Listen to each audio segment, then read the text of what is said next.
국민연금은 우리 사회의 노후준비수단으로서 가장 좋은 제도죠. 국가가 지급을 보장하고 있고요. 세금도 사실 그렇게 많지 않아요. 이게 두 개가 중복 수령이 안 돼요. 개인자산은 내가 죽기 전에 지정한 사람 누구에게나 줄 수 있습니다. 국민연금은 딱 범위가 정해져 있습니다. 배우자, 25세 미만 자녀, 60세 이상 부모 신청해야 줍니다. 대상이 돼도 신청하지 않으면 안 줘요. 결국 우리 사회에서 가장 중요한 자산이 연금이 되어가고 있다는 거 꼭 생각해 보시고, 국민연금에 치명적인 허점이 있을까요? 자, 국민연금은 우리 사회의 노후준비수단으로서 가장 좋은 제도죠. 낸돈 대비 엄청난 금액을 받을 수 있고요. 평생 지급됩니다. 국가가 지급을 보장하고 있고요. 세금도 사실 그렇게 많지 않아요. 굉장히 좋은 제도인 건 사실이에요. 그런데 국민연금도 안 좋은 게 한 가지 있습니다. 사실 좋은 건데 어떤 경우는 안 좋은 경우죠. 뭐냐면 국민연금 가입자가 국민연금을 수령해서 오래 사는 경우에는 아무 문제가 없어요. 이만큼 좋은 게 없어. 그런데 일찍 돌아가시는 경우가 문제가 돼요. 자, 국민연금을 받다가 돌아가시게 되면 유족연금이 발생합니다. 사실 나는 못 받고 죽어요. 나는 적게 받고 죽어요. 근데 그러면 이제 못 받는 거죠. 하지만 내가 못 받던 금액이라 하더라도 내 유족에게 연금이 지급되기 때문에 내가 받던 금액의 60% 가까이가 유족에게 지급되는 유족연금이 있다는 건 굉장히 사실 좋은 제도예요. 그런데 내가 받다가 사망했을 때 유족연금이 지급되는데 유족, 내 배우자도 국민연금을 받고 있다 라고 하는 경우에 그 배우자가 본인 연금도 받고 돌아가신 배우자의 유족연금도 받을 거 아닙니까? 이게 두 개가 중복 수령이 안 돼요. 그죠? 둘 중에 하나를 선택해야 됩니다. 자, 그럼 어떤 일이 벌어지냐면요. 자, 나는 지금 연금 받다가 이제 사망했는데 내 연금의 유족연금이 배우자에게 지급됩니다. 근데 배우자가 본인 연금 아직 못 받았어. 아직 시작도 못 했어. 근데 생각해보니까 본인 연금보다 유족연금이 훨씬 커. 그러면 유족연금을 선택해야 되겠죠. 자, 그럼 어떻게 돼요? 본인 연금은 평생 낸 본인 연금을 한 푼도 못 받게 됩니다. 사실 그 배우자는 국민연금 평생 헛돈 날린 거예요. 그죠? 이게 원래는 본인 연금도 받고 중복 받으면 좋겠지만 국민연금의 구조상 중복 수령이 안 되고 하나를 선택해야 되다 보니까 이런 문제가 발생하는 거예요. 그래서 건강하게 살면 문제가 없는데 받다가 돌아가시면 이런 문제가 생겨요. 사실 이 유족연금의 문제가 더 큰 문제가 하나 더 있어요. 특히 요즘 보니까 미혼들이 많더라고요. 미혼. 예전에는 다 결혼하셨는데 요즘은 결혼 안 하고 사는 사람 많잖아요. 그죠? 자, 미혼들도 국민연금 꾸준히 낼 거 아닙니까?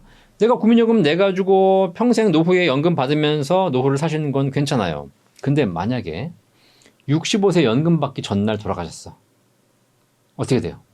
내가 평생 국민연금을 냈는데 아직 한 푼도 못 받고 연금 받기 전날 돌아가신 거야. 어떻게 되겠습니까?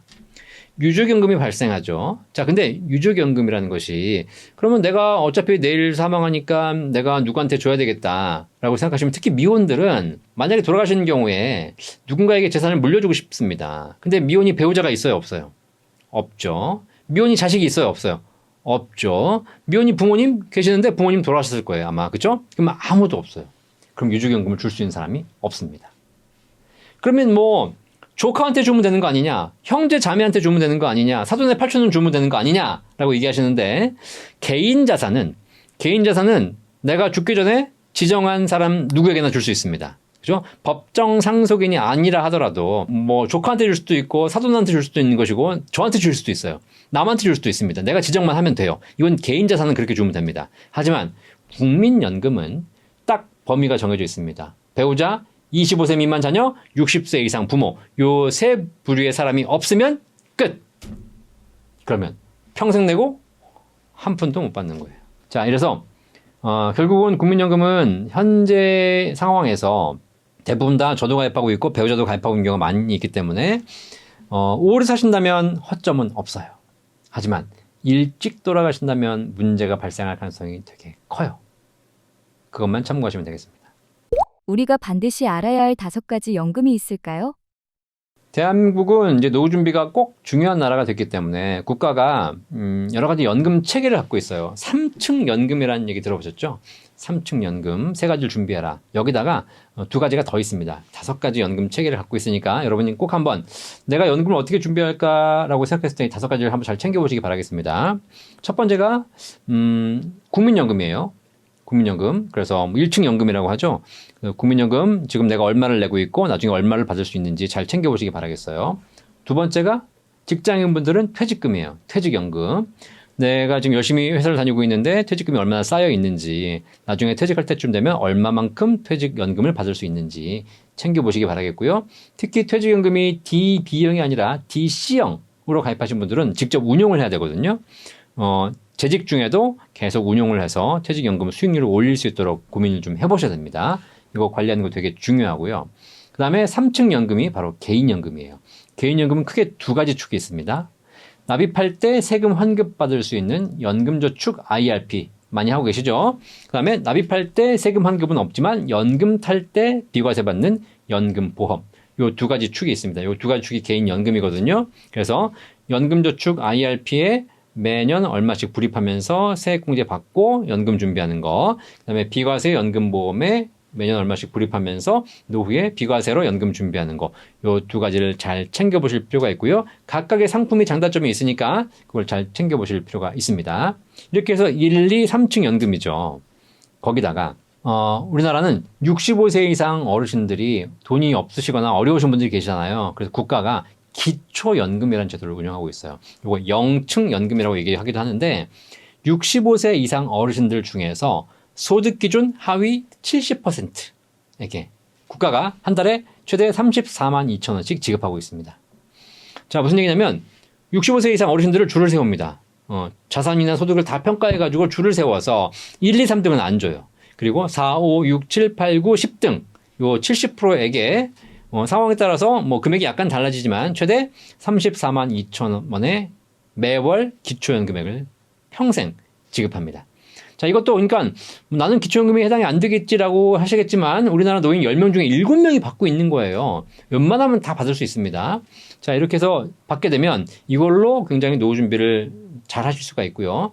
만약에 부부인 경우에는 나도 받고 배우자도 받아요.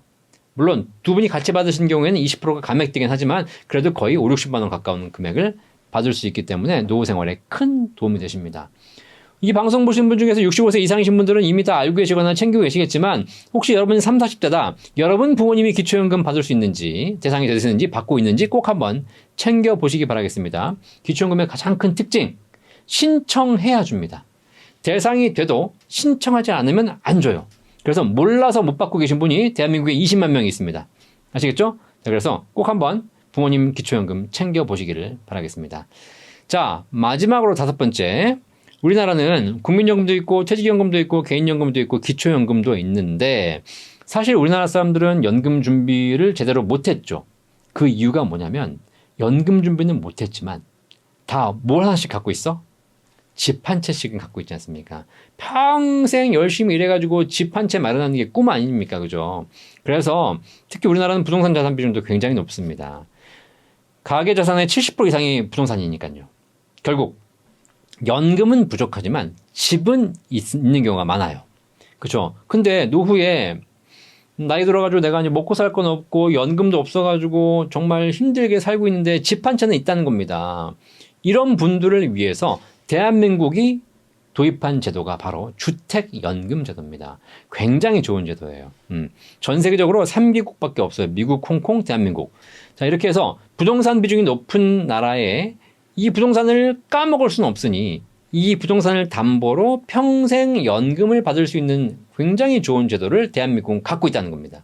그죠? 그래서 혹시 나이가 드셔서 집 한 채밖에 없다 이러신 분들은 반드시 주택연금 한번 확인해 보시고 젊으신 분들도 여러분 부모님이 노후 준비가 좀 부족하신데 집은 있다. 그죠? 그러면 우리 엄마 아빠가 저 집은 어떻게든 갖고 있다가 돌아가실 때 나한테 물려주고 가셔야지 이렇게 욕심 부리지 마시고 부모님한테 그 집 담보로 평생 연금 받으면서 행복하게 살다가 가십시오. 라고 해서 주택연금 추천해 주실 필요가 있겠습니다.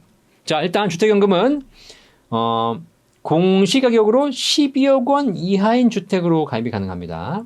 비싼 집은 안 돼요. 네. 공시가격 12억 원 이하인 주택으로 가입할 수 있고요. 70세에 너무 일찍 가입하는 건 좋지 않고 70세에 가입하시게 되면 시세 1억당 월 30만 원 연금 평생 나옵니다. 시세 1억. 여기서 가입은 공시가격이라고 말씀드렸지만 지급은 시세. 거의 실거래가를 기준으로 합니다. KB시세나 한국부동산은 시세. 그래서 시세 1억당 월 30만 원 나와요. 내가 살고 있는 집이 실제로 시세가 5억이다.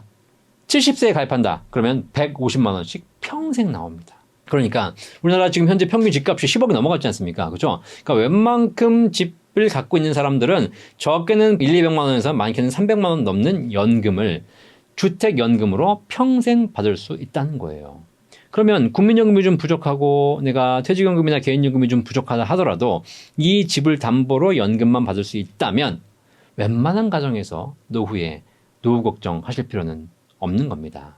아시겠죠? 특히 이렇게 주택연금은 받다가 돌아가셨을 때 만약에 일찍 돌아가셔가지고 집값이 남아있으면 남은 금액은 자녀가 상속받을 수 있습니다. 집값은 5억인데 어머니 아버지가 7억을 받아가셨어요. 그 차액을 자식에게 청구하지 않습니다. 국가가 보증해주고 평생 지급해주는 연금 제도이기 때문에 꼭 한번 생각해 보시길 바라겠습니다. 자, 이렇게 국민연금, 퇴직연금, 개인연금, 기초연금, 주택연금까지 연금 제도만 잘 공부하고 이걸 여러분들이 제대로만 활용한다면 저는 개인적으로 대한민국에서 웬만한 가정 누구나 다 월 500만 원의 연금은 다 만들 수 있다고 생각해요. 근데 야, 내가 지금 월 500만 원 벌지도 못하는데 어떻게 월 500만 원 만드냐? 이렇게 생각하시는데 그거는 연금에 관심이 없어서 그렇습니다.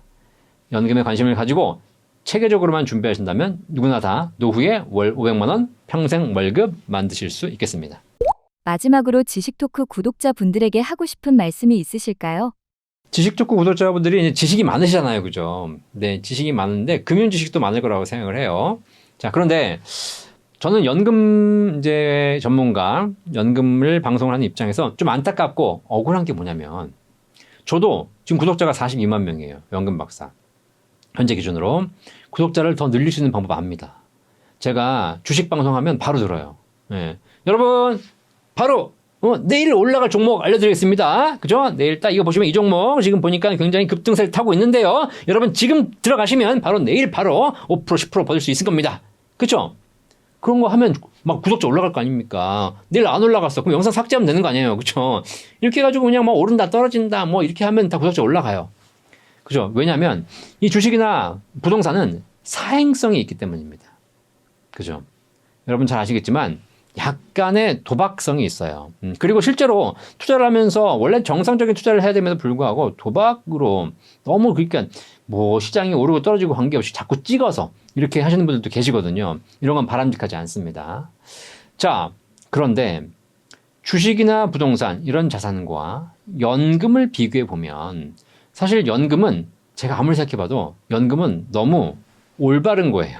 올바른 거. 사행성이 없어. 왜냐면 낸 돈의 정상적인 수익이 있어서 연금으로 받는 것이기 때문에. 그리고 대부분이 젊을 때는 잘 필요를 못 느껴. 나이 들어서 발등에 불이 떨어져야지 필요를 느낍니다. 그래서 연금을 나이 들어서 필요할 때 느끼면 사실 조금 늦어요. 조금 일찍부터 준비하실 필요가 있습니다. 저는 연금은 건강과 똑같다고 생각합니다. 건강은 언제 챙겨야 되죠? 건강은 건강할 때 챙겨야죠. 건강을 잃고 나서 병 들고 나서 그제 가서 건강 챙겨봐야 답이 없죠. 연금도 똑같아요. 나중에 연금이 필요할 때 연금을 챙기면 늦습니다. 그죠? 젊을 때부터 꾸준하게 챙겨둬야 하는 것이 연금이다. 이해되시겠죠? 자, 현재 대한민국에서 주식, 부동산 물론 중요합니다. 하지만 연금은 굉장히 앞으로 중요해집니다. 왜냐하면 대한민국 5천만 모든 국민이 주식에 투자하면 대한민국은 도박장이 될 수 있어요. 대한민국 5천만 모든 국민이 부동산을 사기 시작하면 대한민국은 돈이 돌지 않습니다. 돈이 있는 족족 다 집을 사게 되면 돈이 부동산에 묶여버려가지고 시장에는 돈이 돌지 않아서 경기가 엉망이 되는 것이죠. 돈맥 경화가 옵니다. 그런데 대한민국 5천만 모든 국민이 연금을 준비하면 연금은 뭐 하는 자산이죠? 연금은 모으고 쌓아서 결국 쓰는 거지 않습니까? 평생 써야 되는 겁니다. 그죠? 연금을 많이 가입하게 되면 결국 소비가 활성화됩니다. 그죠? 소비가 활성화되면 어떻게 되죠? 시장이 활성화되겠죠. 그러면 사람들이 물건을 많이 사주니까 기업이 성장합니다. 기업이 성장하면 어떻게 되죠? 일자리가 늘어납니다. 일자리가 늘어나면 우리 청년들의 취업이 증가하죠. 청년들이 취업이 증가해서 청년들이 돈이 생기기 시작하면 청년들이 결혼을 하기 시작합니다. 가정이 안정되죠? 그들이 뭘 하죠? 아이를 낳기 시작합니다. 대한민국이 처해 있는 가장 큰 문제가 두 가지가 있어요. 저출산, 고령화. 요 두 가지 문제를 동시에 한 번에 해결할 수 있는 방법, 바로 연금이에요. 연금. 연금을 우리 어르신들이 연금을 가입해서 연금을 많이 써준다면 소비 활성화를 통해서 기업이 살고 일자리가 생겨서 청년들이 건강해지고 그러면 그들이 아이를 낳기 시작할 겁니다. 이해되시겠죠? 결국 우리 사회에서 가장 중요한 자산이 연금이 되어가고 있다는 거 꼭 생각해 보시고 여러분 노후에도 주식, 부동산 잘 준비하시겠지만 연금 소홀하게 생각하지 마시고 꼭 노후에 매달 500만 원 정도 평생 월급, 평생 소득을 만들 수 있는 준비를 지금부터 하시기를 간절히 바라도록 하겠습니다. 감사합니다.